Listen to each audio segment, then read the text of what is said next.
الحمد لله رب العالمين الرحمن الرحيم مالك يوم الدين وأشهد أن لا إله إلا الله وحده لا شريك له وأشهد أن محمدا عبده ورسوله بلغ الرسالة وأدى الأمانة ونصح الأمة وتركها على البيضاء ليلها كنهارها لا يزيغ عنها إلا هالك صلوات الله وسلامه عليه وعلى آله وعلى أصحابه ومن اهتدى بهديه واستنى بسنته إلى يوم الدين أما بعد. قال الله تبارك وتعالى اقتربت الساعة وانشق القمر وقال رسول الله صلى الله عليه وسلم من كان يؤمن بالله واليوم الآخر فليقل خيرا أو ليصمت ومن كان يؤمن بالله واليوم الآخر فليكرم جاره ومن كان يؤمن بالله واليوم الآخر فليكرم ضيفه رواه البخاری و مسلم. معزز و محترم دینی و ملی بھائیوں، بزرگوں اور دوستوں، یہ اعلان کرتے ہوئے مجھے بڑی خوشی ہو رہی ہے کہ انشاءاللہ ہر منگل آپ کے سامنے اسی چینل سے قیامت کی نشانیاں اس موضوع پر انشاءاللہ لگاتار ہمارا درس ہوگا. ہر اتوار مغرب کی نماز کے بعد سعودی عرب کے ٹائم کے مطابق 7:15 بجے یا اس کے آس پاس انشاءاللہ قیامت کی نشانیوں پر ہمارا لگاتار درس ہوگا. قیامت کی نشانیاں ہم نے اس لیے منتخب کی ہیں کیونکہ ابھی جو دور ہے بڑا ہی پرفتن اور پرآشوب دور ہے. حق اور باطل اس طریقے سے گڑبڑ ہو گیا ہے کہ حق کی شناخت مشکل ہو گئی ہے. لوگ دین سے بھی دور ہوتے جا رہے ہیں، دنیا دار ہو رہے ہیں، اور دین سے بہت کم لگاؤ لوگوں کا رہ گیا ہے. اور ہمارے نبی صلی اللہ علیہ وسلم نے جو قیامت کی نشانیاں بتائی ہیں ان نشانیوں کی بیجا اور غلط تعویلیں بھی کی جا رہی ہیں، اور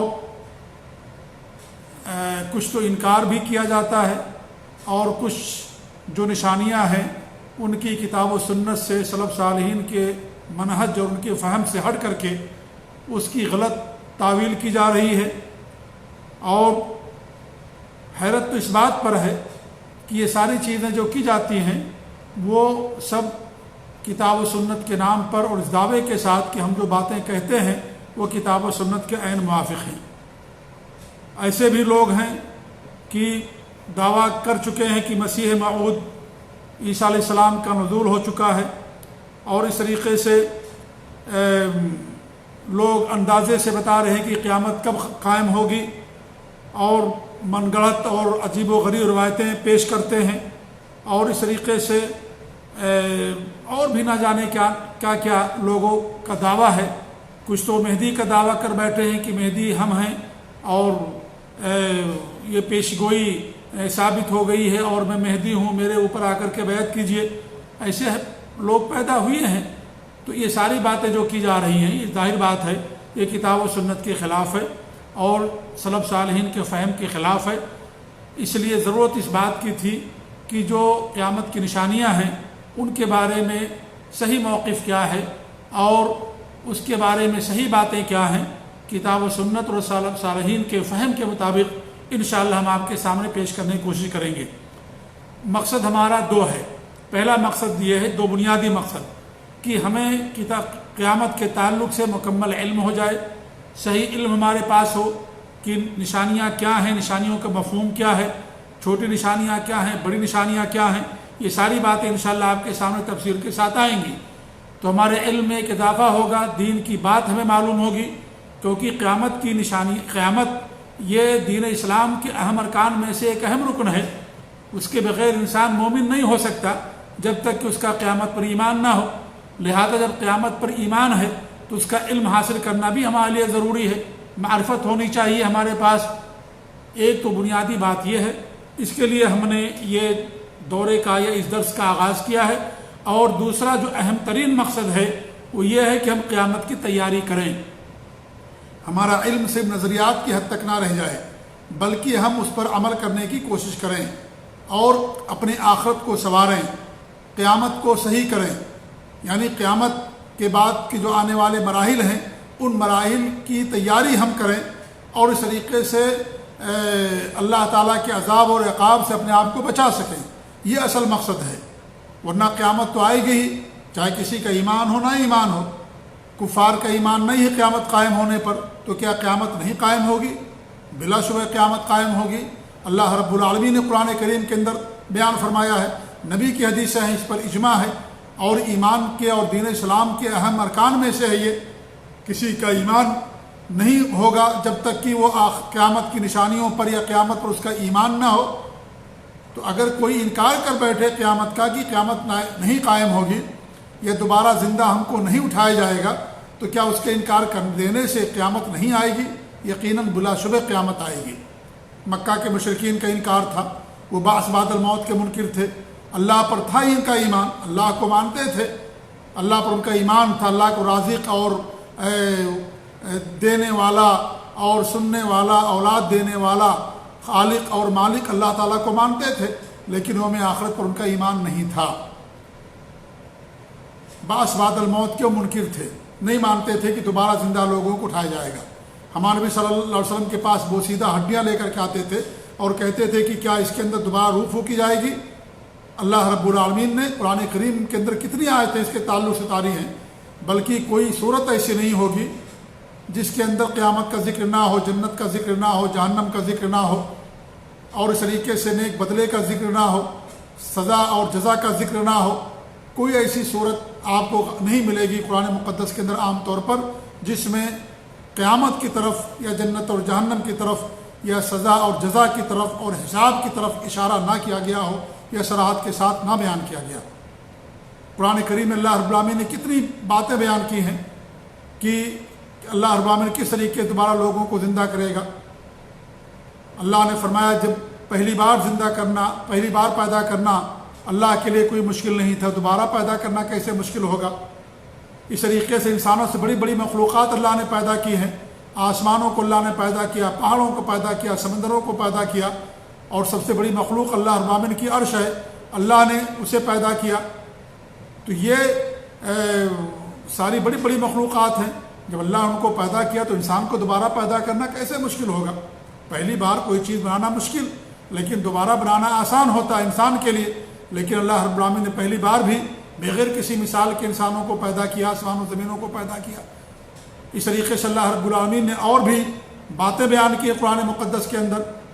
عزیر علیہ السلام کے بارے میں، عزیر علیہ السلام عام طور سے علماء نے ہی بیان کیا ہے کہ سورہ بقرہ کی جو آیت ہے جس میں اللہ رب العالمین بیان فرمایا کہ ایک آدمی کا گزر ہوا ایک ایسی بستی سے جو بستی ویران پڑی ہوئی تھی، تو انہوں نے کہا کہ کیسے اللہ تعالیٰ اس کو دوبارہ پھر قائم کرے گا. تو اللہ رب العالمین ان کو 100 سال کے لیے موت دے دی، پھر دوبارہ اللہ ان کو زندہ کیا. یہ اللہ نے بیان کیا ہے. اکثر مفسرین نے بیان کیا کہ عزیر کے بارے میں ہے، اور یہ عزیر بنو اسرائیل کے نیک لوگوں میں سے تھے، البتہ نبی نہیں تھے جیسا کہ ابو داؤد کی صحیح روایت ہے، لیکن وہ بنو اسرائیل کے اچھے اور نیک لوگوں میں سے تھے. اگرچہ بہت سارے لوگوں کا کہنا یہی ہے کہ وہ نبی تھے، لیکن ابو داؤد کی جو روایت ہے، جو صحیح روایت ہے، اس سے معلوم ہوتا ہے کہ یہ نبی نہیں تھے، بلکہ نیک لوگوں میں سے ایک نیک انسان تھے بنو اسرائیل میں سے. بہرحال تو اس کو اللہ نے بیان فرمایا. اصحاب کہف کو اللہ رب العالمین نے بیان فرمایا ہے کہ کس طریقے سے اللہ رب العالمین ان کو دوبارہ جو ہے زندہ کیا، اور وہ نیند کی آغوش میں رہے اور اس کی کئی سال صدیوں تک، اور اس کے بعد اللہ رب العالمین ان کو دوبارہ زندہ کیا. اور اس طریقے سے وہ جسے قتل کر دیا گیا تھا اور اللہ رب العالمین اس کو دوبارہ زندہ کیا. گائے کو اللہ رب العالمین ذبح کرنے کا حکم دیا اور کہا کہ گائے ذبح کرو اور اس کا حصہ جا کر اس آدمی سے لگا دو، اور اس طریقے سے کیا گیا، اور وہ آدمی بول پڑا، وہ آدمی زندہ ہو گیا. ایسے اللہ رب العالمین بنو اسرائیل پر صاعقہ بھیجا، بجلی کا عذاب بھیجا، اور پھر دوبارہ اللہ رب العالمین کو موت کے بعد ان کو زندہ کیا. تو قرآن کریم میں اس طریقے سے بہت ساری باتیں اللہ رب العالمین بیان کی ہیں جو اس بات کی دلیل ہے کہ انسان دوبارہ زندہ ہوگا. زمینوں کو اللہ رب العالمین نے مثال کے طور پر پیش کیا.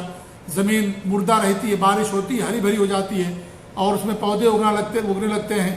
تو اسی طریقے سے انسان کو دوبارہ اللہ رب العالمین زندہ کرے گا. تو یہ اصل بتانے کا مقصد یہ ہے کہ قیامت تو آئے گی، چاہے کسی کا اس پر ایمان ہو ایمان نہ ہو، لیکن مومن ہونے کے لیے قیامت پر ایمان لانا ضروری ہے. اگر قیامت پر ایمان نہیں ہے تو گویا کہ وہ مومن نہیں ہے. یہ بنیادی چیزوں میں سے، ایمان کے 6 ارکان میں سے ایک اہم ترین رکن ہے. تو اصل جو ہمارا مقصد ہے یا دو بڑا مقصد، ان میں سے ایک مقصد بڑا یہ ہے کہ ہم قیامت کی تیاری کریں۔ حضرت انس رضی اللہ عنہ فرماتے ہیں کہ ایک دیہات کے ایک صحابی تشریف لائے اور ہمارے نبی نے پوچھا قیامت کب قائم ہوگی؟ تو ہمارے نبی نے کہا کہ تم نے اس کے لیے کیا تیاری کی ہے؟ تو انہوں نے کہا کہ بہت زیادہ روزہ نماز صدقہ تو نہیں ہے، ہاں یہ کہ اللہ اور اس کے رسول سے مجھے محبت ہے۔ تو ہمارے نبی نے فرمایا کہ تم جس کے ساتھ جسے تمہاری محبت ہوگی تمہیں قیامت کے دن انہی کے ساتھ اٹھایا جائے گا۔ حضرت انس رضی اللہ عنہ فرماتے ہیں کہ ہمیں بہت زیادہ خوشی اس بات سے ہوئی کیونکہ ہمیں بھی اللہ اور اس کے رسول سے محبت ہے۔ ایسے انس بن مالک نے فرمایا کہ ہمیں ابو بکر سے محبت ہے، عمر سے محبت ہے، اگرچہ میرے پاس ان کے جیسے اعمال نہیں ہیں لیکن ہمیں اللہ تعالیٰ کی ذات سے امید ہے کہ اللہ رب العالمین ہمیں ان کے ساتھ قیامت کے دن اٹھائے گا۔ صحیح بخاری اور صحیح مسلم کی روایتیں مختلف الفاظ حدیثوں کے اندر آئے ہوئے ہیں۔ تو مقصد یہ ہے کہ قیامت تو قائم ہوگی ہی، لیکن اصل مقصد یہ ہے کہ قیامت کی ہم تیاری کریں۔ اسی لیے ہمارے بھی نے پوچھا کہ تم نے اس کے لیے کیا تیاری کر رکھی ہے؟ قیامت کے بارے میں پوچھ رہے ہو لیکن تیاری کیا کر رکھی ہے تم نے اس کے لیے؟ تو انہوں نے بیان کیا۔ تو اس طریقے سے قیامت کی تیاری یہ اصل چیز ہے۔ موت کے اندر عبرت ہے، مرنا سب کو ہے، لیکن اصل یہ ہے کہ موت کے بعد آنے والے جو مراحل ہیں ان کے لیے انسان کا تیاری کرنا، ورنہ موت کا کوئی منکر بھی ہو نہ مانے اسے بھی موت آئے گی۔ قیامت کوئی مانے نہ مانے قیامت تو قائم ہوگی ہی۔ صادق مصدوق نے فرمایا، دنیا کے خالق اللہ رب العالمین نے فرمایا کہ ایک دن دنیا ختم ہو جائے گی۔ قیامت کا مطلب یہ ہے کہ اس دنیا کا وجود ختم ہو جائے گا اور پھر ایک دوسری دنیا جو لازوال اور ہمیشگی والی زندگی ہے، دنیا ہے، اس کی وہ زندگی شروع ہوگی۔ اسی کو قیامت کہا جاتا ہے۔ ایک بار حضرت اسرافیل علیہ السلام سور پھونکیں گے، دنیا ختم ہو جائے گی۔ دوبارہ سور پھونکیں گے اور دونوں سور کے درمیان 40 سال کا وقفہ ہوگا۔ جب دوبارہ سور پھونکیں گے تو لوگ اپنی اپنی قبروں سے اٹھ کھڑے ہوں گے۔ اسی لیے اس کو قیامت کہا جاتا ہے کہ لوگ اپنی اپنی قبروں سے کھڑے ہو جائیں گے اور لوگ اللہ کے سامنے کھڑے ہوں گے، حاضر ہو جائیں گے۔ حساب و کتاب ہوگا، جزا اور سزا ہوگی، جنت اور جہنم کے فیصلے کیے جائیں گے اور اللہ رب العالمین سب کا حساب و کتاب لے گا۔ تو اس لیے اس کو قیامت کہا جاتا ہے۔ تو قیامت کی تیاری کرنا یہ اصل مقصد ہے کہ انسان اپنے اعمال کو صحیح کرے اور اپنی آخرت کو سنوارے اور قیامت کی ہولناکیوں کو اپنے سامنے رکھے کہ کس قدر ہولناک منظر ہوگا، کس قدر خطرناک منظر ہوگا، اور وہاں وہی شخص بچ پائے گا جس کے پاس عمل ہوگا، جس کے پاس عقیدہ ہوگا، توحید ہوگی، اس نے اپنے آپ کو شرک سے محفوظ رکھا ہوگا اور کتاب و سنت کے مطابق اس نے زندگی گزاری ہوگی۔ ایسا آدمی قیامت کے دن بچے گا، محفوظ رہے گا۔ اسی لیے یہ ضروری ہمارے لیے کہ ہم قیامت کی نشانیوں کو بھی جانیں، ساتھ ہی ساتھ اس کی ہم تیاری کریں قیامت کے لیے، تاکہ ہم اللہ تعالیٰ کے عذاب اور عقاب سے بچ سکیں۔ یہ اصل ہمارا مقصد ہونا چاہیے، کیونکہ علم اگر برائے علم رہے، اس پر عمل نہ ہو، تو علم انسان کے لیے وبال جان ہے۔ اور جب انسان کے پاس علم آتا ہے تو انسان کے پاس عمل بھی آنا چاہیے، ورنہ اس علم کا کوئی فائدہ نہیں۔ ہمارے نبی صلی اللہ علیہ وسلم اللہ رب العالمین کی پناہ مانگتے تھے ایسے علم سے جو غیر نفع بخش ہو، جو مفید نہ ہو۔ اور غیر نفع بخش مطلب یہ ہے کہ انسان جس پر عمل نہ کرے، جس کے اندر عمل نہ پیدا ہو، وہ علم غیر نافع ہے۔ اسی علم کا فائدہ انسان کو مرنے کے بعد ہوتا ہے جو نفع بخش علم ہوتا ہے، علم نافع اور علم انتفع بہ، ایسا علم جس سے لوگوں کو نفع پہنچے۔ تو نفع بخش علم ہونا چاہیے، اور نفع بخش علم یہ ہے کہ انسان خود اپنی اصلاح کرے اور دوسروں کی اصلاح کرے، دوسروں کو انسان سمجھائے اور دوسروں کو بتائے، یہ نفع بخش علم ہے۔ اس طریقے سے آپ دیکھتے ہیں درخت جب اس پر پھل لگتے ہیں تو درخت کی ٹہنیاں جھک جاتی ہیں، ایسے انسان کے پاس جب علم آئے تو اس کے اندر خشیت پیدا ہونی چاہیے، تواضع ہونا چاہیے، خاکساری پیدا ہونی چاہیے، عمل پیدا ہونا چاہیے۔ اور علم خشیت کا دوسرا نام ہے۔ یہ خشیت علم کا تقاضا اور اس کا نتیجہ ہے کہ انسان کے اندر خشیت پیدا ہو، اللہ تعالیٰ کا ڈر اور خوف پیدا ہو، انسان کے اندر تقوی پیدا ہو۔ تو جو علم انسان کو دین سے دور کر دے وہ علم کا کوئی فائدہ نہیں ہے، یا جو علم انسان کے اندر عمل نہ پیدا کرے تو اس علم سے بھی کوئی فائدہ نہیں ہے۔ لہذا وہ علم جس سے انسان جس پر عمل کرے، خود فائدہ اٹھائے، دوسروں کو بھی فائدہ پہنچائے، یہ نفع بخش علم ہوتا ہے۔ تو اسی لیے قیامت کی نشانیاں انشاءاللہ ہم آپ کے سامنے بیان کریں گے۔ پہلی تمہید ہماری ہوگی، قیامت کے تعلق سے کچھ موضوعات جڑے ہوئے ہیں، جیسے قیامت کا مطلب کیا ہے، یا یوم آخرت پر ایمان کی اہمیت کیا ہے، یا چھوٹی نشانیاں بڑی نشانیوں کی جو تقسیم کی گئی ہے کیا اس کا مقصد ہے، یا اس طریقے سے اور دیگر مفاہیم اور بہت ساری باتیں اس کے حوالے سے انشاءاللہ تمہید کے اندر ہمارے پاس آئیں گی. اس کے بعد قیامت کی چھوٹی نشانیاں ہم بیان کریں گے. پھر قیامت کی جو بڑی نشانیاں ہیں جو 10 ہیں انشاءاللہ ہم اسے آپ کے سامنے بیان کریں گے. اور یہ سلسلہ وار درس انشاءاللہ ہمارا ہر اتوار کو انشاءاللہ العزیز چلتا رہے گا. اور عشاء مغرب کی نماز کے بعد سعودی عرب کے ٹائم کے مطابق ہمارے درس ہوگا. اس لیے میری آپ لوگوں سے گزارش ہے کہ آپ لوگ اس درس کے اندر ضرور شرکت فرمائیں اور اس سے فائدہ اٹھائیں. ایک انشاءاللہ علمی درس ہوگا اور ساتھ ہی ساتھ اللہ سے ہماری دعا بھی ہے کہ اللہ رب العالمین ہمیں علم حاصل ہونے کے بعد اس پر عمل کرنے کی توفیق دے. اللہ تعالی ہماری آخرت کو سنوارے. اللہ تعالی ہمیں نیک اعمال کرنے کی توفیق دے. اللہ تعالی ہمیں قیامت کے دن انبیاء کے ساتھ، شہداء کے ساتھ، صالحین کے ساتھ، اچھے اور نیک لوگوں کے ساتھ اللہ رب العالمین ہمیں اٹھائے. اللہ تعالی ہمیں ان کی معیت اور رفاقت نصیب فرمائے. اللہ تعالی ہمیں نیک اعمال کرنے کی توفیق دے. ہمارے دلوں کے اندر جو صحابہ ہیں، تابعین ہیں، اچھے اور نیک لوگ ہیں، ان سب کی محبت کو اللہ تعالی ہمارے اندر پیدا فرمائے. انبیاء کی محبت ہمارے دلوں کے اندر ہو، اللہ کے دین سے محبت ہو، اللہ تعالیٰ سے محبت ہو. اللہ تعالیٰ تمام چیزوں کو ہمارے دلوں کے اندر پیدا فرمائے. اسی دعا کے ساتھ آج کے درس کا ہم اختتام کر رہے ہیں. انشاءاللہ آنے والے دنوں میں تفصیل سے آپ کے سامنے ان موضوعات کو بیان کرنے کی ہم کوشش کریں گے. اللہ تعالیٰ ہم سب کی حفاظت فرمائے اور اللہ تعالیٰ ہمیں علم نافع عطا فرمائے اور اللہ رب العالمین ہمیں ہر شر سے محفوظ رکھے اور سلف صالحین کے عقید اور منہج پر اللہ رب العالمین ہم سب کو قائم رکھے. آمین. وصلی اللہ علیہ نبینا محمد وعلی آلہ وصحبہ اجمعین. وجزاکم اللہ خیر. والسلام علیکم ورحمۃ اللہ وبرکاتہ.